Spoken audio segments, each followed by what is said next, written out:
मसीह में आपकी सलामती हो। यूहन्ना की अंजील बाब 11। मरियम और उसकी बहन मार्था के गांव बैतनिया का लाजर नाम एक आदमी बीमार था। ये वही मरियम थी जिसने खुदावंद पर इत्र डालकर अपने बालों से उसके पांव पहुंचे।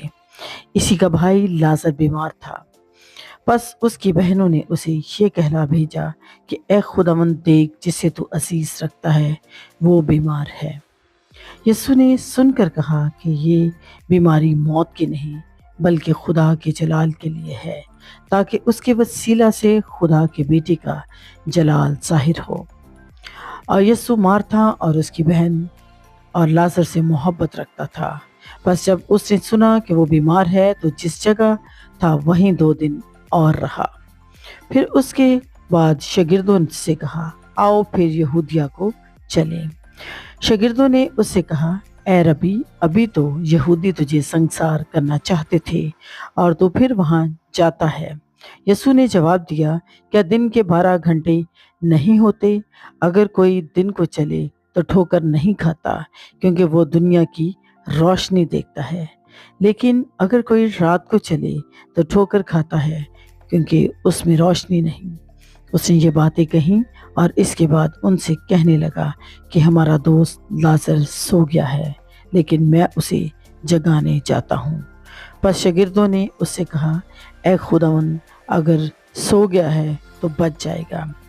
यीशु ने तो उसकी मौत की बाबत कहा था, मगर वो समझे कि आराम की नींद की बाबत कहा। तब यीशु ने उनसे साफ कह दिया कि लाजर मर गया है और मैं तुम्हारे सबब से खुश हूँ कि वहाँ ना था, ताकि ईमान लाओ। लेकिन आओ हम उसके पास चलें। बस तोमा ने, जिसे तमाम कहते हैं, अपने साथ के शागिर्दों से कहा कि आओ हम चलें ताकि उसके साथ मरें। यीशु क़यामत और जिंदगी है। बस यीशु को आकर मालूम हुआ कि उसे कब्र में रखे 4 दिन हुए। बैतनिया यरूशलेम के नज़दीक करीबन 2 मील के फासला पर था और बहुत से यहूदी मार्था और मरियम को उनके भाई के बारे में तसल्ली देने आए थे। बस मार्था यीशु के आने की खबर सुनकर उससे मिलने को गई, लेकिन मरियम घर में बैठी रही। मार्था ने यीशु से कहा, ए खुदावंद, अगर तू यहाँ होता तो मेरा भाई ना मरता। और अब भी मैं जानती हूँ कि जो कुछ तू खुदा से मांगेगा वो तुझे देगा।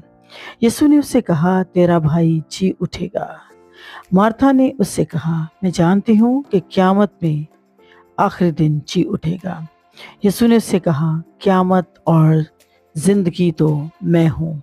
जो मुझ पर ईमान लाता है, गो वो मर जाए तो भी जिंदा रहेगा, और जो कोई जिंदा है और मुझ पर ईमान लाता है वो अब तक कभी ना मरेगा। क्या तू इस पर ईमान रखती है? उसने उससे कहा, हाँ ए खुदावंद, मैं ईमान ला चुकी कि खुदा का बेटा मसीह जो दुनिया में आने वाला था तू ही है। यीशु रोता है। ये कहकर वो चली गई और चुपके से अपनी बहन मरियम को बुलाकर कहा कि उस्ताद यहीं है और तुझे बुलाता है। वो सुनते ही जल्द उठकर उसके पास आई। यीशु अभी गांव में नहीं पहुंचा था, बल्कि उसी जगह था जहां मर्था उससे मिली थी। बस जो यहूदी घर में उसके पास थे और उसे तसल्ली दे रहे थे, ये देखकर कि मरियम जल्द उठकर बाहर गई, इस ख्याल से उसके पीछे हो लिए कि वो कब्र पर रोने जाती है। जब मरियम उस जगह पहुंची जहां यीशु था और उसे देखा तो उसके कदमों पर गिर कर उससे कहा, ए खुदावंद, अगर तू यहाँ होता तो मेरा भाई ना मरता। जब यीशु ने उसे और उन यहूदियों को जो उसके साथ आए थे रोते देखा तो दिल में नहायत रंजीदा हुआ और घबरा कर कहा, तुमने उसे कहाँ रखा है? उन्होंने कहा, ए खुदावंद, चल कर देख ले। यीशु के आंसू बहने लगे। बस यहूदियों ने कहा, देखो वो उसको कैसा अजीज था। लेकिन उनमें से बास ने कहा, क्या ये शख्स जिसने अंधे की आंखें खोली इतना ना कर सका कि ये आदमी ना मरता? लाजर को जिंदा किया जाता है। यीशु फिर अपने दिल में नहायत रंजीदा होकर कब्र पर आया। वो एक गार था और उस पर पत्थर धरा था। यीशु ने कहा, पत्थर को हटाओ।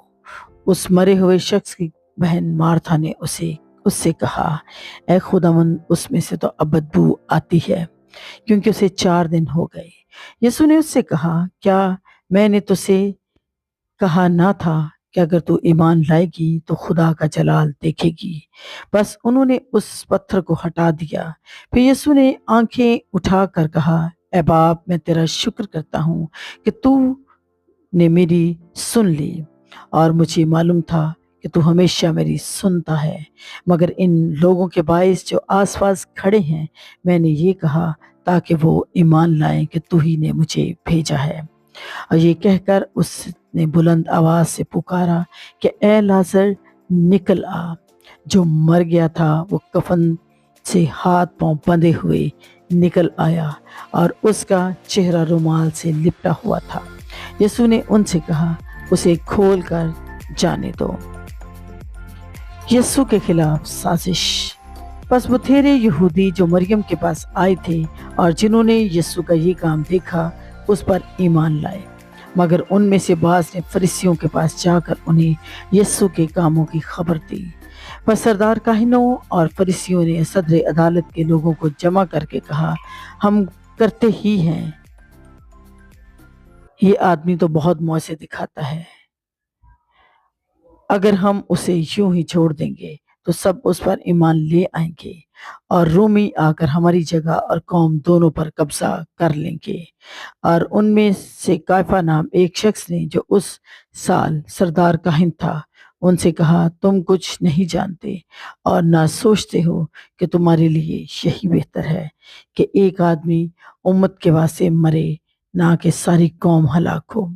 मगर उसने ये अपनी तरफ से नहीं कहा, बल्कि उस साल सरदार काहिन होकर नबूवत की कि यीशु उस कौम के वास्ते मरेगा, और ना सिर्फ उस कौम के वास्ते बल्कि इस वास्ते भी कि खुदा के परागंदा फर्जंदों को जमा करके एक कर दे।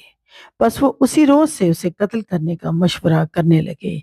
बस उस वक्त यीशु यहूदियों में एलानिया नहीं फिरा, बल्कि वहां से जंगल के नजदीक इलाका में इफ्राइम नाम एक शहर को चला गया और अपने शागिर्दों के साथ वहीं रहने लगा।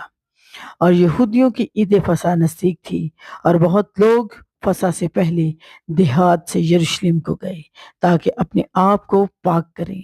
बस वो यीशु को ढूंढने और हैकल में खड़े होकर आपस में कहने लगे कि तुम्हारा क्या ख्याल है, क्या वो ईद में नहीं आएगा? और सरदार काहिनों और फरीसियों ने हुक्म दे रखा था कि अगर किसी को मालूम हो कि वो कहाँ है तो इतला दे ताकि उसे पकड़ ले। आमीन।